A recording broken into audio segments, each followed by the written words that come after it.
this is the big thing. I hope you guys came with some questions. Because these two gentlemen right here, yes sir. I just have to say, I went fishing the other day.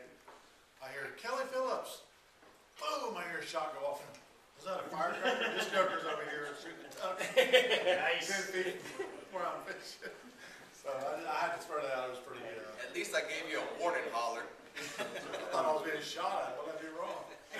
So without any further ado, Mike Mahoney and Kathy Jerry Williams.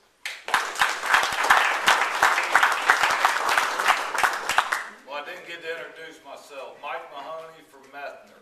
Beautiful downtown Methner over there by Plant City. But I appreciate everybody coming in tonight. Southshore is a great organization to be involved with, knowing they give back to the community.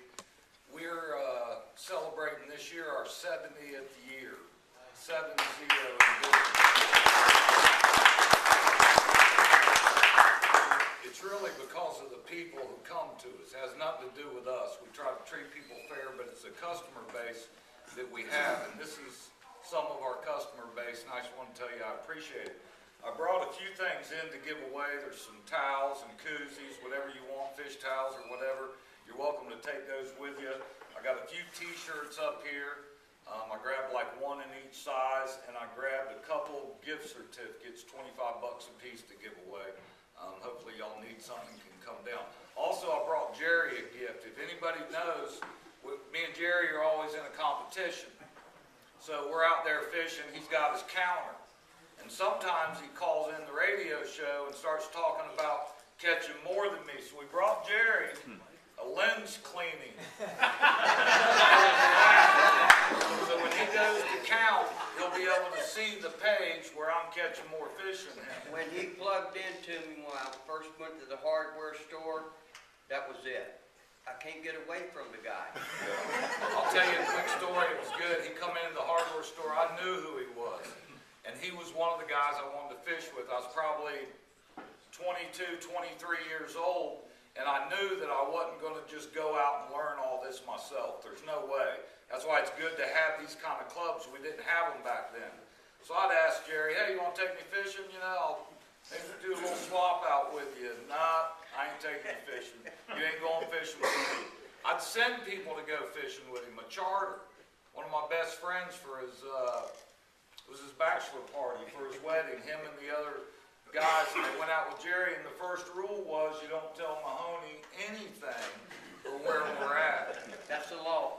But I got around it. I had people that call in and tell me where Jerry's at that day, and I'd give them a store credit. So I started knowing where he was. This is the truth. This is the truth. Then Jerry bought a new boat. Well, along with a new boat, you need a trailer, right?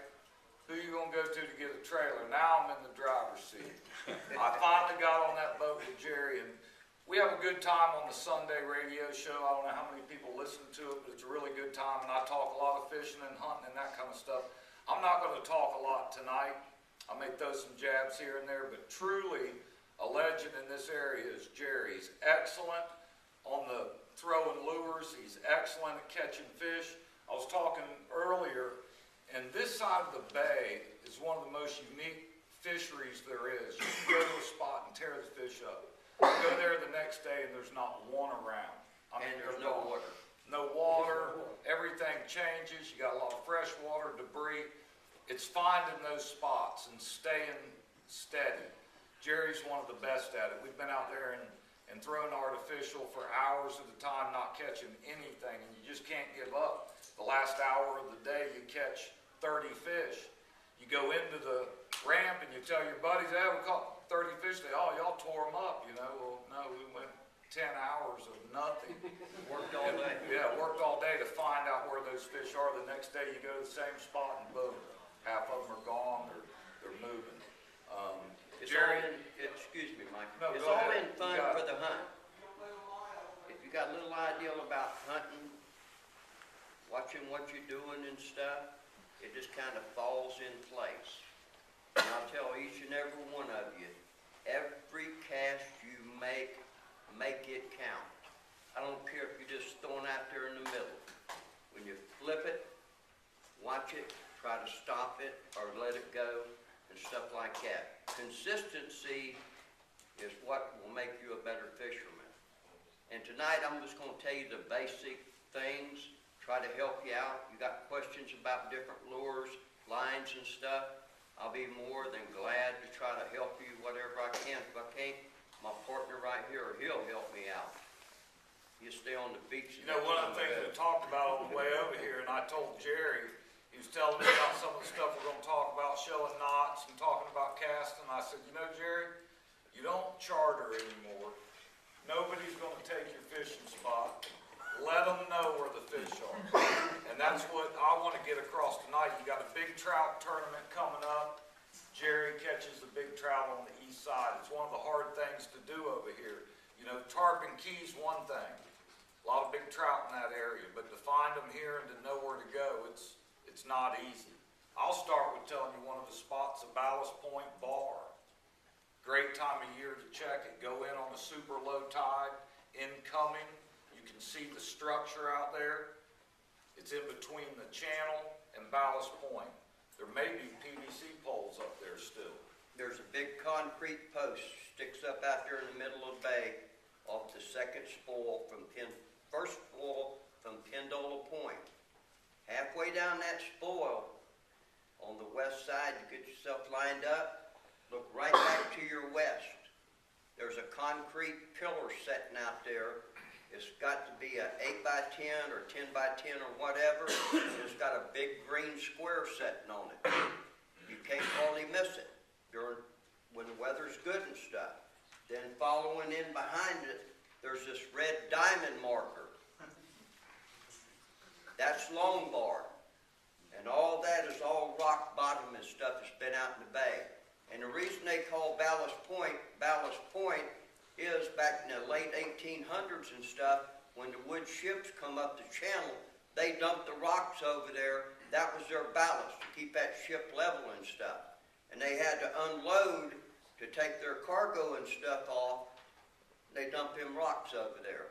And that's where they cut that aggregated coral and stuff. It's all different colors and stuff. It's been outlawed for years over there because they just about took all of it out for the money greed. But it's great fishing over there, redfish, snook, and trout. And even up and down here, I fished it a long time ago, and Tommy Fagan taught me a lot. Time of year? Pardon? All year? All year. I fish winter just like I do summer. I fish up against the shoreline, unless I know where the rocks and stuff are. There's a place right dead out of the Alafai River, straight back to your west. You'll look and see the water tower. It's called Catfish Bar. 12 to 16 foot of water, all rock bottom. Good trout fishing. Kind of just south of that island out there, you're going from the Alafai to the ship channel. Yep. And it's just, you know, inside the ship channel, but an awesome spot to catch big trout, Yeah. for sure. It's really good right there. Bullfrog Creek's another good place. Around the bird sanctuary, Whiskey Stump, or they call it the kitchen, both dredge holes right there. That's excellent places. You're going to go in there and catch a lot of small stuff, but there's some good fish. Year round, I catch trout down there, and I've caught up to 28 inches there. Most of them on plugs too. I throw a mirror lure, that's all I ever used to throw for several years. And once I started guiding, I had to get that bait. A lot of people don't know. But I had different customers. They wanted to learn how to cast and do stuff like that. Let me see here. I want to begin. We're going to go fishing tomorrow, right? I want to make sure them batteries are right for the trolling motor, if we have one. If you don't have one, and just a regular motor on the back, I don't want to go. It's too long of a haul. You got to have a little secondary something or other to help you out. 100, 150 foot of rope. So if you get broke, winds up, you can throw that hook out and get stopped up real quick, you know. And people, if you get up there and do enough Yahoo and stuff like that, they'll stop for you. Years ago, people just keep on trucking by you, but now It's like a law. You're supposed to help somebody in distress. What else want to do, Mike? What do they do before they hook up that trailer the night before they want to go fishing? Well, you know, a quick check, I've had a lot of people in the last couple of weeks come in the store right after they started to go out. So, you know, as far as batteries go and the wheels and tires and hubs and bearings, you know, make sure you can get to the ramp safe. That's the main thing. That's gonna make your day go better. I always laugh at my buddy Tangles over there. He called himself Tracy. He's really Tangles, we call him. I've gone to the ramp before. He's had the cover off the motor, can of starting fluid, telling me to hurry up. He thinks he can get it running. That's not what you want to do to have a successful day. So, just getting that running. As Believe far that. as, what's that? I said, believe that. Yeah, he's a good one to have. But you know, going trout fishing, I'm probably gonna be throwing artificial. You know, to me, the trout, the big trout, are gonna hit that artificial. The beauty of the winter and trout fishing is you can throw those top waters pretty much all day when you have a cool day. You know, normally, top water, we always targeted, me fishing with Jerry, it would always be that first thing in the morning and then late in the evening. Having those cool days, a lot of times they're not gonna hit first thing in the morning. It's still, you know, the coldest time of the day is the first hour the sun's up. It's drawing all the moisture out of the air and, I mean, it gets cold. You're able to throw that in the middle of the day. Those fish warm up some, the sun gets up, it is still cold out, but they're getting warmer and going to that shallow water. You know, if it's not so cold of a day, I'm throwing on the edges, the deeper water. You know, like when he was talking about the bars and the edge of the island, what's that? Oh, I thought you had a question, no problem. The edges of the islands where they drop off, that's where I'm throwing. Your I'm spoil working islands. those jigs. Spoil islands up and down your shipping channel. And let me tell you something too. Northwest corner, west side, southeast corner, there's all these big rocks, riprap they put around these two big spoil islands now. You go in there, you're gonna throw a couple hundred times a day or better, you'll find these fish. But let me tell you something, these ships that come in and out of this channel, watch what's going on. Because they'll push that displacement to you, and they'll suck the bottom out. And you'll Jerry get does it. sometimes 5 to 7 foot waves coming on you. He was You know up in you're the fishing port and one catching, having a time. good one, excuse me. He came to the store one day with a broken trolling motor. Wasn't paying attention, tugboat ran by him, lifted him up, boom, right on the rocks, broke the bracket and everything. Yeah. Had to fix it. So that's one of the things that are the bad part about being over here near that ship channel. They'll definitely suck the water out. Go to the other side of the island and fish it. Start there. Yeah. You know. And it's like, you know, all up and down this whole east side here, Apollo Beach, all the way downtown Tampa.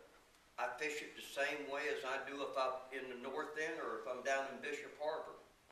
I'm fishing up against that edge, up against that bank. And I look for structure. I look for the little nooks and different stuff. You know, I can't get out here and float a flat. It's like more competition. The better the caster, the more fish you catch. But if you don't work a bait right, it don't matter. I can catch 10 of them and you won't catch nothing if you're not doing it right. You might get 1 in 20, but if you work it right, you'll be successful. And the plugs I've brought are the ones I catch fish on all the time. And I've got, in the last several years, I throw a lot of spoons and stuff like that. Got arthritis, both shoulders, everything just wore out, you know. Throwing bait and nets and broke my back and all that. But there's so much here for us, and we got to take care of it. He doesn't normally show his baits either. He doesn't tie them on till we start counting. Nope. So take a good look when you're up here. Yeah, and we got these right here. I got a dozen plugs I want to give away. These are made by Lear Jensen. I no longer pro staff for them, but these are excellent redfish baits. They're twitch baits. What you got, Tiger? Which top water Miramore do you use and what's your favorite color?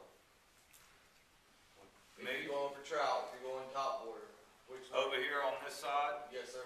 and the black and gold, black back, gold bottom, and it's hard. I haven't thrown a lot of that, the little one that they make that everybody gets. I mean, I sell out of Mirrodine. I've heard great things about it. I'm gonna throw a 7M. You know, that's gonna be bait of choice right there is a 7M. Yeah. A 28 is half that size. Sometimes when you go to a smaller bait, smaller fish, you know, like when I'm throwing jigs. If I You throw got a curly- minute? Come up here, I wanna show you something here. If I'm throwing a curly tail jig, I'm gonna catch every trout out there. If I'm throwing like a jerk shad, See this put? you know, that's a 5-inch bait or a 6-inch bait, Bet I caught 200. if I'm throwing that, I'm gonna catch more of the bigger fish. I may not catch as many, but I'm gonna catch the bigger ones. That seems like go after it a little bit better. You know, one of the things by us coming in here, But neither one of us are pro staff. You know, we're gonna throw what we know works.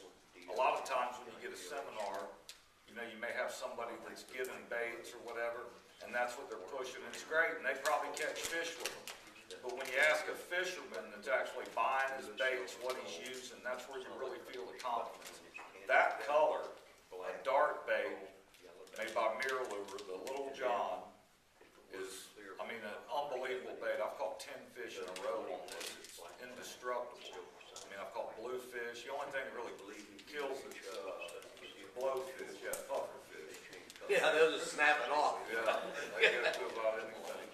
But one of the best baits out there. I'm confident when I'm fishing the east side of the bay from here to downtown. if he's got me, Yeah, or if I'm going to a spot anyway. But that's the bait of choice right there, 1/8 jig head. People say, what if you go to deeper water? Well, you can step up to a bigger jig head, or you can just wait a little bit longer and let that 1/8 sink. I like something, even with these lures, and Jerry will tell you all this too, and the jigs, I don't like a big splash.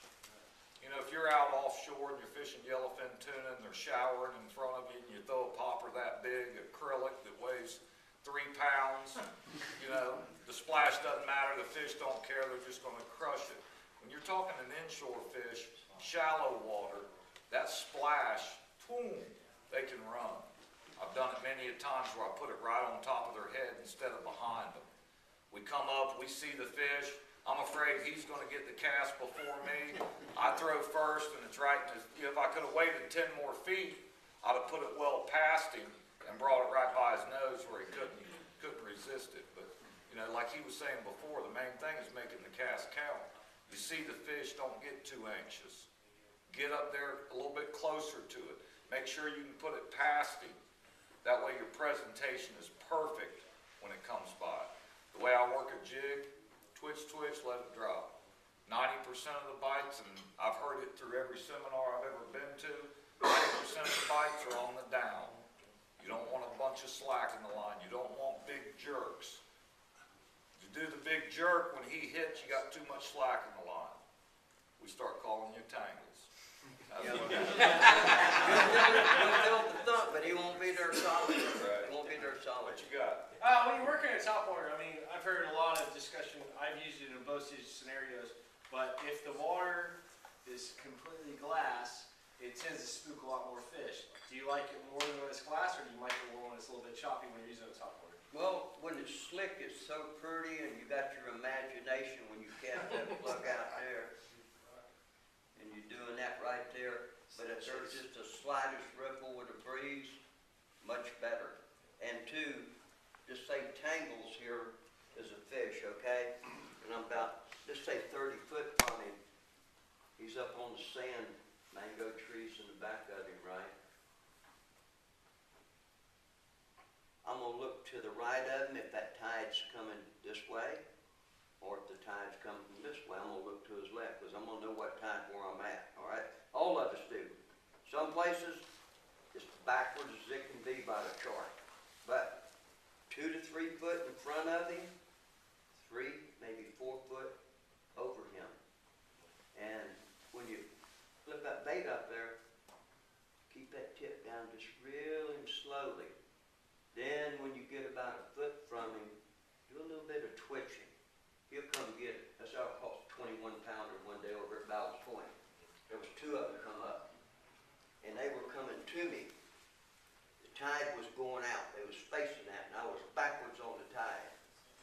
both them fish, I threw it off to the right-hand side, got my trolling motor where I got it across from them. I brought that plug down there, and boy, that one just jumped all over it, you know. It's just a little bit of thinking and stuff like that. Your tides are really critical. Now, I've caught a lot of fish backwards, current, everything else. A lot of time if they're laying there feeding, you throw that plug on top, yeah, they'll run off. But if you bring that plug up to the side and work it a lot slower, sound like a bait trying to get up past that tide, they'll come get it real quick. They'll inhale it. And I've caught 3 different snook, and Tommy's caught 2, Tommy did, where the plug was lodged in the front of the mouth. And all Oh, 5 of the snag, fish sure. was about 7 or 8 He didn't hit that, you snagged Oh it. man, don't tell me that. You've seen the pictures there. I've done the same thing with a weighted treble hook. I'm not sure what's going on. Another thing too, with the spinning gear, every time you bring your bait back, keep it the same length from your rod tip. Your coordination of your cast will be identical. But if you bring it back and leave 10 inches one time, 16 or 18 inches the next, then bring it back for 4 inches, your casts are not coordinated. That's what happens to a lot of people. We get all excited up and stuff, you know. You can't do that. Just slow it down. Let that adrenaline slow down. But that is a key factor in casting. Every time, keep it the same length from the tip. And that's one main reason I throw a barrel swivel on the end of my line. And I tie my leader onto the barrel swivel. And it helps the line not twist just about at all.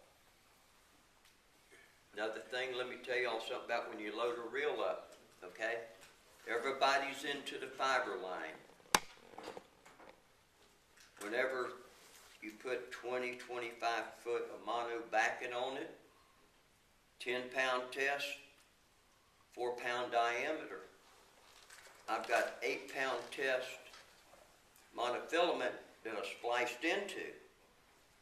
Now why should I put 25 or 30-pound backing with 4 pounds? Because this stuff will cut that mono right dead in two once it snitches down real tight. You want to keep them about the same diameter. 4 pound, but it's 10-pound test. Go with 8 or 10-pound mono. And I tie surgeon knots in my monofilament to my fiber line. And, you know, and I'll use this reel to hold 100 yards of 10-pound test, it's 4-pound test, because I got about 30, 35 feet of backing on this one right here. I don't need 200 yards of this kind of line. That's a waste of money. Most of the time I'll load these reels up 1/3 with the mono, splice into it with a fiber. 70, 75 yards is plenty of line. And this one here I just lined the other day to show you. And I'm down about 5/32 of an inch. But I rolled this line on, took it, let it out, rolled it back up really tight, and I probably, like I said, 5/32. But when I let it out, when I go out in the boat, I'm gonna come back to about 1/8 of an inch. You get these rolled up tight, you got more wind knots than you can handle. It's nothing but poof, that's all it does. And Mike will tell you, whenever we go, we fish tournaments together, just buddy fishing. Whenever you leave that ramper stuff and you get away from people, just let the line off at the end. Just let it go. Don't have no swivel, no leader, nothing on it. Pull it behind that boat 50, 100 yards, whatever. Face back to the back of the boat. Keep the rod tip down. Put you some pressure on it and reel it. I don't like to come to the side and reel it. I want to come back from where it's going out. I want to come back up on this reel just as smooth as a baby. Take all the twist out. That's it. That's one thing, the least headaches you have and frustration, it's just a lot more fun fishing and stuff like that. And why take 4 or 5 rods? Mel Berman used to fish with me all the time. He first started fishing 5 rods for the first couple of years. And finally I broke him 2 yards or you don't get on the boat. 2 rods. 2 rods. 1 bait caster and 1 spinning gear. And he learned. He said, darn, I didn't need all them rods to begin with. I said, no, but every time you messed up, you just grab another one. You got to teach yourself what to do. If you don't, nobody else will. We can help you. Just pay a little bit of attention is all. Not no smarty or whatever. Yes, sir. I got a question. You said you use your braid and use a barrel swivel? Yes, and then sir. your leader. On the end. How long is your leader? Well, I got this right. I'll come over here and help you. Let me get Mike to talk a little bit. I'm coming back. No, sir. I'm going to come back and help you. All right, thank you. Go ahead, Mike, please. Jerry was always wanting barrel swivels. Me personally, I tie line to line. He does it for the theory of knowing exactly where his line's out the end of the rod. Did everybody understand that before? Where you reel it back? If you're going to be casting the whole time, it helps to have the same exact length of that line coming out every time. You know, once you get it down, your casts are going to be more accurate. And that's what really artificial and inshore fishing is all about, is putting that bait out there in the right spot. Is there anything anybody wants us to touch on or any more questions I can answer? So do you just reel it back to the barrel swivel every time? Yeah, just a little bit short of it where you can grab it with your finger and it's not going to run up into your guide. Right. I got some friends that when we offshore fish, they run the barrel swivel through the first guide until it's broke. What's his Then name? they bring it to the second guide. Matter of fact, he's sitting here tonight. This ain't stuff I'm making up. I'm telling you, I go fishing and that's what I get. I hear, you know, you hear like metal on metal and you're like, what's going on? And it's the swivel going through the guide. Tangle, shame on you. I know you guys are talking lures right now. As far as live bait, right now with the weather the way it is, where you guys, I know there's the flats didn't have a lot of bait on it. I know I went out to one of the towers a couple weeks ago, and it was kind of sparse out there, where normally it's been stacked up out there. What size bait? Oh, I'm talking, you know, greenbacks? maybe 3 inch, 2 inch, 3 inch. You know, I'm not out there enough. I bet he knows exactly where to get them. I know they've been getting them in the Skyway, but I'll tell you a spot that a lot of Well, I'm people, talking, well, you know, this area. the Boil. You know where the Boil is, straight across from Davis Island Boat Ramp? There's a sewage boil there, where it's 90-something, 99% clean is what they tell us, but there's a lot of fish in there. If you can go over there before daylight, Yeah. You'll be the So you're there. person there at 5 o'clock in the morning. yeah, well, it's worth it. Sometimes in the winter when there's no bait around, but remember also that if you're having a tough time getting bait, Right, the fish are having a tough the time. fish are having a tough time.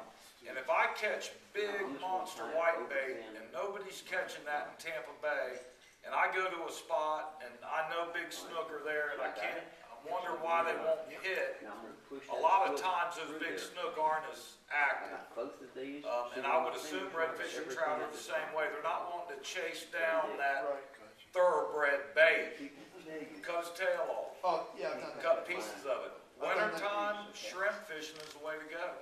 I don't know of anybody, it's not that it's easier to go buy bait and go catch fish, it's what those fish want. Yeah. That's my opinion on it. Yeah, I've cut the tail off when I've pitched underneath the mangroves, they keep on running back up. Usually I'm like, well, there's something in there that's, so I cut it off, and usually as I do. Slow them down, put a weight on it. If you're throwing a popping cork, boom, weight it.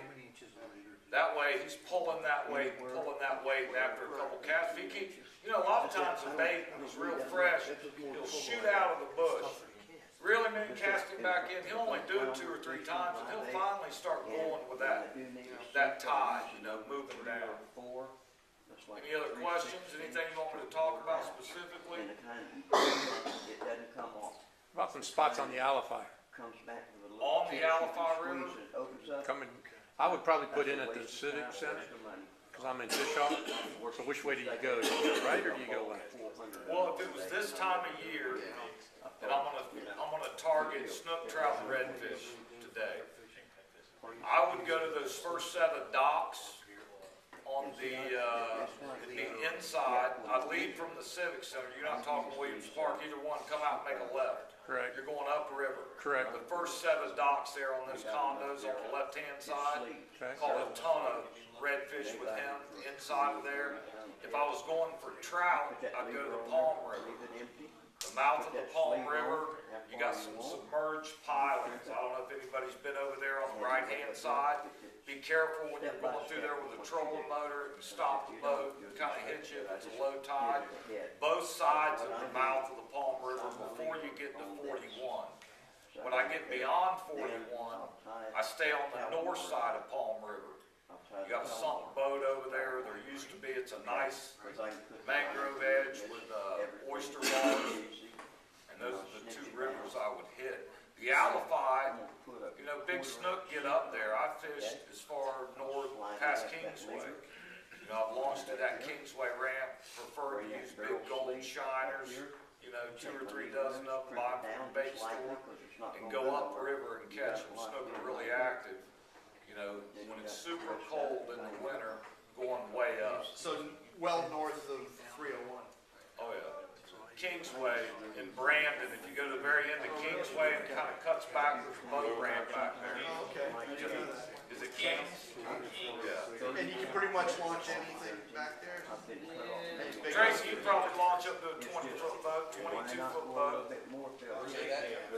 Yeah, you launch about anything. It's a nice deep ramp, and it would be, where I would start is immediately across the ramp on the far side and go upriver. So water's not cold enough yet?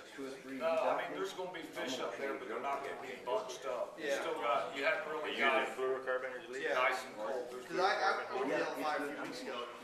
You know, a lot of times fish, they're not like us. They don't wait until it's cold, to put the jacket on, or they don't wait for it to be cold to move. It's the amount of daylight that they're seeing. Yeah, I've heard both. Some are doing daylight, some. And they could, and they'll move a little bit on the real cold stuff, but like in September, the best snook fishing I've ever done is in the Alafai River in September. The shad come up that river, they're all right there at the 41 bridge. They haven't really moved up, but by October, November, they're out of there. I mean, there's probably a few in there, but they're going upriver. Well, we may not even be cold yet. It may not even be that cold, but they're still moving. And it's because they know the cold is here, and they don't want to get caught with it. They spawn on the beaches, and they leave. There's no reason for them to be there. You can still walk down the beach and see 1 or 2 snook. It's not like you're not going to see them, but you're not going to see them by the hundreds like you will when they spawn in the middle of, summer. So Mike, you ever fish north of the 75 on Palm River? Yep, we came that way tonight. I picked Jerry up, we came over the Skyway, and, I've been up there one time with Jerry, matter of fact, and I even made the comment, hey, we've been over there and fished all of that. That kind of fishing's totally different. I catch more redfish up there. And it's not, the east side of the bay is not, it's like I was saying before, it's very unique. It's not like you always get these big pods of fish like they get over there, Fort DeSoto area. It's onesie, twosie, it's bruisers, it's, big ones. It's a little bit different. It's almost like fishing Louisiana, but not as many. The color of the water, the temperature, the structure underwater, the rocks, the barnacles, all the stuff you have to watch out for, we have up here. Old tires, covered in barnacles, ruin a lower unit. That's what this is all through here. The ships that come in, the tugboats that are in rough weather and a tire falls off. I can promise you they don't stop the barge to recover the tire. A lot of debris out there. A lot of people come in my store and they tell me, well, I went down there and, too shallow and I bent my prop, I'm not going back. Well, I used to love that. That was my favorite place to fish. fish down there because nobody wanted to go. You know, once you learn it, this time of year, we got a full moon coming up. Believe in a week or so. I know that because I'm going hunting up in Alabama, but that full moon, those tides are going to be bottomed out. That's the time to get out there on the water and look at what you're fishing and memorize the way to get in there. Has anybody ever gone over from Pendola Point to the Alafai on the east side? Yes. You go over there super shallow, but if you go when it's super low and you see where the mullet are, you know that's a deeper spot. That far side from Pendola Point in has got a deep channel that runs all the way down there. You run a 25-foot boat in there. Yeah. You know, the kitchen, Whiskey Stump, where he was talking about, that beach line, you can take a 30-foot boat in there if you want to. Yeah. You know, you better know where the turn is and where it comes out, but you can, you know, years ago, people used to go down there and hang out and do all that, and I believe somebody had died out there, and the sheriff's office drove that 34-foot Intrepid or 32 all the way back almost to 41. It's a 6-8-foot channel on the deepest, on the lowest tide. But it's just getting away from that is where you start to get your shoals and stuff coming out of the water. The full moon tide, get out there on the water on the low tide. You'll memorize that stuff. Mark it on your GPS. That's it, and all these phones take pictures. I've got photos from 25 years ago in albums of the whole east side from the Alafai up, Palm River, everything. When this tide is low in the winter time, get up there and shoot that shoreline. See where them tires are, where that part of that old boat is or something like that. So later on after the spring, you get the rains and stuff, that water's all tannied up and you don't know where it's at. You don't want to tear your stuff up. Get that picture out and look at it. I've done this many, many years ago. And I think it's a simple way. Now it's so simple whenever you just take them pictures and remember it. Everybody wants to run here, there, everywhere. Fish in your backyard, learn it, put your time in. You'll be more successful. You might run over here to Fort DeSoto, catch a few fish, look at all the gas and time, then the next time you go, flip-flop. You know? Fishing's over here is good all the time over here. It just takes a lot of work. Everybody says work, you know, it's fun, but it turns into work. When you do it for a living, it turns into a job. And that's all I can tell you. I'll tell you another thing too, with spoons. I'm a silver fanatic. He's a gold fanatic. But Johnson Silver Meadows, I like them. Number 4 split ring. I put 150-pound test barrel swivels on them. There's no twist in my line or when I throw them 200 or 300 times a day. There's no twist in your line. You always want that swivel on the bait. But why do you want Yeah. such a big one? Why not a smaller one? I've got 60s on some of them, but this would get me about 5 or 6 more feet. Okay. Plus Just you that can't see little it when bit it's right tied. there. Just that little bit. That's maybe about an eighth or a shade over, something like that, and that really helps a lot too. Another couple of years, he'll be using about a 400-pound swivel. Okay, now we got these right here, but I'm going red fishing in the morning. The wind is 15 to 20 in my face. These spoons right here are half-ouncers. When you throw them, they'll take a hook. Believe me, they'll take a hook. They'll hook off to the left, to the right, or up. It don't matter even if I go side on with them. Let me show you a spoon that'll just about guarantee you I can throw it right where I want They to don't in make that 15 to spoon 20. anymore, Jerry? These spoons right here, these are 1/3 ounce. They're fish at first spoons. Now see, this one got a 60 on it. This one's got a 60-pound barrel swivel on it, but there's still number 4 split rings on them. And these right here, if that wind's blowing dead in my face, I'm not coming over my head. I want to come side on. Keep that plug low profile, the spoon or a plug. It'll go in there and get that fish back in that corner for you.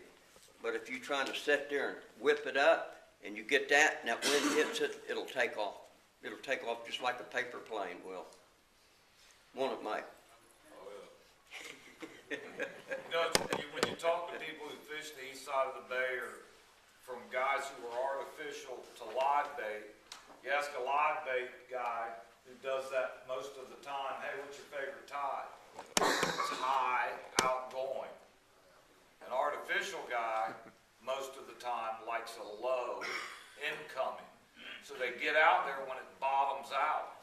It's the easiest way to find fish. If you got a 3-mile flat and there's one deep trough and that whole flat comes out of the water, I'm gonna go to the trough and I'm gonna work that until that water comes up on the bar. That flat I was talking about over there, it's known for it. 90% of it seems like it comes out of the water on a full moon tide. That's when you wanna be there. All them fish are gonna be in that deeper spot. Then you figure out where they go, and as the tide comes up, you follow them on the flat. Okay, another thing, a lot of time you'll see the fish striking up grass and stuff. There'll be a lot of turtle grass and everything, and you got topwater plugs, but every time you throw, you get hooked up. Everybody gotta have one of these in their tackle box, believe me. It's a Zero Ghost. You can throw it into 2-foot deep grass and bring it out. And as you come back with the bait, it'll fill up with water, so each time you cast it, you can cast it further and further. But these are very good baits. That's top water, Jerry? Yep, just like a Zara spook. Fills up with water, and when you fling it, the water comes out, but it still goes, comes down, and as you work it back, it stays right up on the top. Water goes into it a certain amount. What are those called again? This is called a Zara Ghost. Made by the same company that makes theirs. Yeah, that makes Zara Spook. You'll have to order something like this out of a catalog unless Mike can get them in from Folsom or something, but these are very good baits. This is something you need to keep in your tackle box for when this grass and stuff is floating, or you're back up inside fishing and those redfish and snook are striking up in that green grass. I called it the marsh grass. You can throw this stuff up in there and they'll come light on it real quick. Because you'll see your bait jumping in there and stuff. Another thing with these trout right now, you got bay anchovies, glass minnows, mutton minnows, and different ones. And I like a bait that's got some sparkle to it. But two, I like a glow DOA shrimp. I don't know, it's just something I've been stuck on. And when he first started fishing with me, all I'd use is black and silver or black and gold. And I kind of got away from that, and he's hooked on them colors, but on this east side in the that tannic water makes your bait change the color. Same way with the rivers, Hillsborough River, Palm River, Alafai River, all of them's the same, Miss Manatee and stuff like that. If I was snook fishing right now, I'd go up here to 75 Bridge and fishing. And I'd go in there and jig them with about a 4 to 5 inch shad tail jig, 1/2 ounce, 3/4 ounce head. You got to get right up in there by that pile and drop him down. Just sit there and bump him. There's no drag. There's no drag. Let's see if we can help anybody. Anybody, any question, please. Or we talk too much. Oh, Lord. How many people throw top water plugs? Everybody, that's awesome. There's nothing more rewarding. Jerry brought about 12 of these wood walkers in. Really a nice bait. Made out of balsa wood still, isn't it? Or are they Yeah. plastic? No, he's not. Yeah, those are all balsa wood. Really nice landing. You know, a lot of times when you're throwing them bigger plugs or a top water plug, it kind of hits and splashes like we talked about. These are real nice presentation, small, lots of action. Everybody know how to tie a loop knot. A loop knot is basically a bowling. I know Mirror Lure came out with it. I think it was in a magazine or something. They call it the Mirror Lure knot. I showed my dad. My dad's been on boats all his life, tugboats and everything else. First thing he said, well, that's not a loop knot, that's a bowling. It's a bowling. But And it's there's an a true bowling. easy way to tie it. You know, normally you go around the tree and all that stuff, and it never looks the same. This will look the same every time. Let me see if I can do one here. I don't need to look at it. I can put that bait right there on it.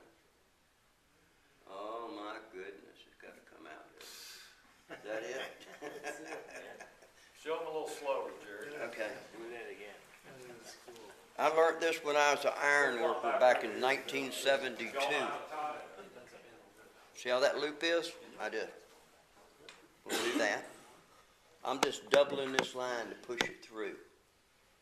There's my bait hanging right there. That's a true knot right there. That's on the outside. But the true bowling, Goes the other way. I'm gonna come back through the back door. See that tag line's inside? This is the regular bowling on the outside. And I use this on live bait, plugs, spoons, whatever, just that little bit of play in there, 1/4 to 3/8 of an inch. That's all I want with that loop knot. I don't know, there's something about it, and I've always tied it from when I first started throwing plugs. And an iron worker taught me, an older guy, and I've started doing that. And believe it or not, Eric Bosnick picked that up from me for his mirror lure loop knot. They're good people, good fishermen, excellent. So you tie that on everything? Yes, live bait, plugs, spoons, jig, all of it. But you just want maybe 1/4 to 3/8. If you get a big, that hook or something flip around and get caught up in there, no. The bigger, the more problem you'll have. 1/4, maybe 3/8 at the most. Then that way that plug eyelet and stuff. Another thing too, with your top water plugs, Michael, if you will, let me see up there.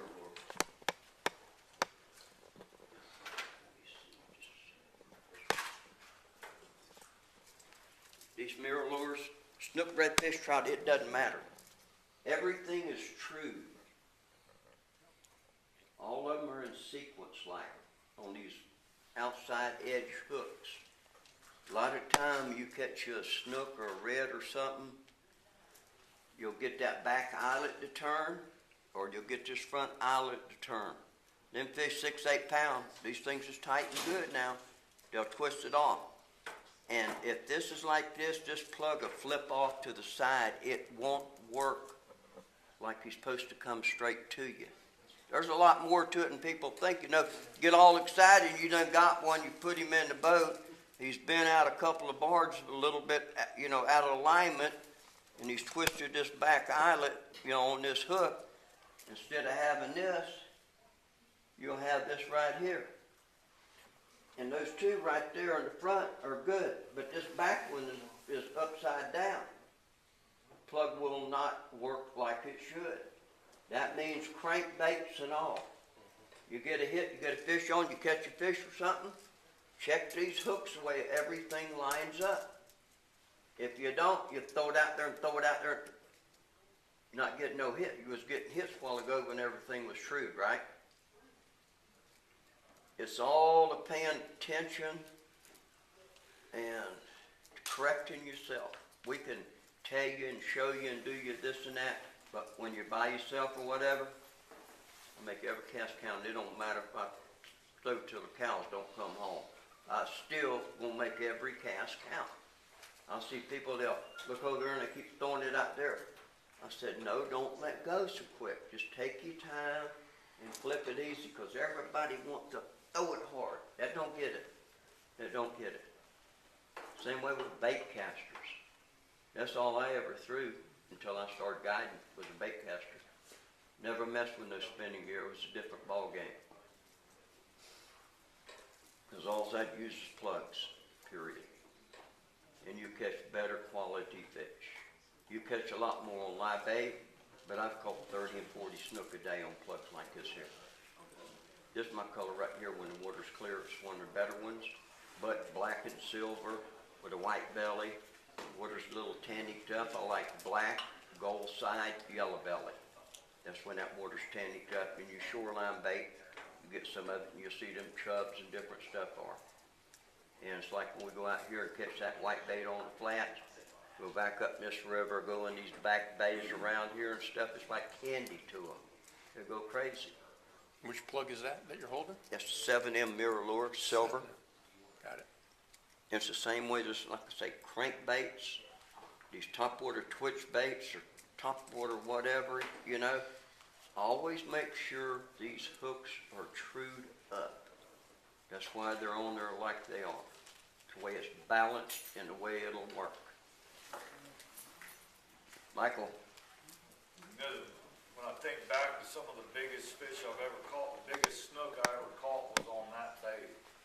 Back in the old Jersey ass, behind the bird sanctuary. 45 inches, 30 pounds, monster. Caught him on a 20-pound test. It was just a, you know, first when he hit, one had hit, it was coming right out of the, it's probably almost spring. And there's some oysters on this side of the bar, or on this side of that bird sanctuary, and I threw it there, and I thought I snagged something. I kind of pulled back because they don't really hit like they do when it's summer, or they're just on fire, or right in the spring when they're warmed up. I pulled back and I saw about a 10-pounder. Saw his mouth come to the surface and shake it. So I really wasn't ready for it. I barely set the hook. I told the guy with me, man, that looked like a pretty good snook, even though he didn't, you know, show off right away. Well, the next cast, one or two, it was the big dog. And I knew when he hit, he was big. He was in the deeper water, just away from the edge. You know, the biggest yellowfin tuna I've ever caught was artificial, top water. Biggest, I've only hooked 2 blue marlin. The biggest one was on a topwater plug, you know, out in Louisiana. So artificial definitely gets the bigger fish, but not the numbers. You know, that's what I found. Certain times of the year, certain areas, I would not agree with that. I would tell you artificial's the way to go. This time of year is when that is. I'd rather throw artificial right now for the next 2 months than I would any live bait, especially being inshore. You know, Jerry was talking about your lures and inspecting them if something's not pulling right. Also, a little piece of grass, anything on that lure or that line, get it off there, because it's not going to pull right. They're not going to hit it. You know, they got to look at it and think it's actually something. That's what the greatest thing about catching fish on artificial is that you tricked them. You know what I mean? You tricked them into thinking they're going to eat it, and you're going to eat him. You know, That's it, make him come get it. Yeah. Another thing too, I sharpen about every one of my plug, spoon, hooks or whatever. I like these little flat files. The common word is a flat bastard, is what they call it. And this one right here has got 2 different types of stone on it. And I can just hold this down, give it a couple of whacks on each side. This is a 10-aught hook right here. See if that point right there, it'll jump up and bite you. And you don't have to, but do him like that, and it'll bust that bone in his mouth with his new fiber line and stuff. Even monofilament, you get a tight line, then you stick him. Because if you just leave the regular point on it, it's hard for it to bust that bone. You got to. I fish them cobia and triple tail and stuff like that many years, and all my hooks for live bait, they got to be sharp. Most plugs and stuff I fish tournaments, got to, because from the factory they come good, but I want to make it a little bit better. But you don't overset because you'll rip him straight out real quick. Real quick. A lot of people like a round needle point. I don't. I want a flat edge, and it's like a razor. I use a flat stone for Yeah, it is. Everything I got in my personal box is like that. And I got my plugs and stuff. I pinch the barbs down. Unless I fish a tournament, I leave the barb open. Because if you keep that line tight, that fish not going to get off of there. He can come up and dance and do whatever. Just keep a tight line on him and bring him home. Then you hadn't got to mess with him, especially with a lure when you got 9 treble hooks sitting there plastered to his face, you know. It's a lot more easier just to take and pop them out. They'll come right on out. Never been barbed for 30-something years, thank goodness.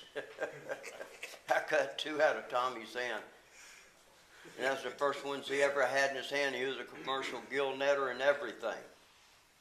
Lord, I'm telling you. It's not Jerry's fun. last of the meat fisherman.